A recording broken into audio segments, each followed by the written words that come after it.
एक दिन एक सियार किसी गांव से गुजर रहा था। गांव में उस दिन हाट बाजार लगा हुआ था। सियार जब हाट से गुजरा तो वहां उसे लोगों की भीड़ दिखाई पड़ी। वे लोग जोर जोर से चिल्ला रहे थे और तालियां बजा रहे थे। सियार उस भीड़ की ओर चल पड़ा और उनके बीच में से झांक कर देखने लगा कि आखिर माजरा क्या है।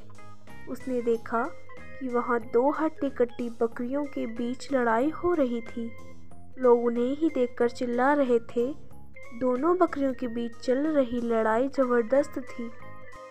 अपने सींगों के वार से दोनों ने एक दूसरे को लहूलुहान कर दिया था, किंतु इसके बाद भी कोई रुकने का नाम नहीं ले रहा था। उनके शरीर से बहता हुआ रक्त सड़क पर फैलने लगा। ताज़े रक्त की महक जब सियार तक पहुंची तो उसकी लार टपकने लगी। वह खुद को रोक नहीं पाया और रक्त को चाटने लगा। रक्त को चाटते चाटते वह बकरियों के नज़दीक पहुंच गया। उसके मुंह में बकरियों के रक्त का स्वाद लग चुका था। अब उसका लालच और बढ़ गया।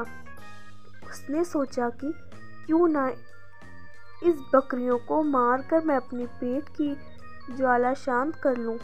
बस फिर क्या था। उसने आओ देखा ना ताओ और टूट पड़ा बकरियों के ऊपर। बकरियां हट्टी कट्टी और बलशाली थीं। ऊपर से बहुत देर से लड़ते रहने के कारण तैश में भी थीं। सियार के अड़ंगे ने उनका क्रोध भड़का दिया और उन्होंने सियार को ऐसी पटकी दी कि वो चारों खाने चित हो गया। उसके बाद बकरियों ने उसकी तब तक धुनाई की जब तक वह मर नहीं गया।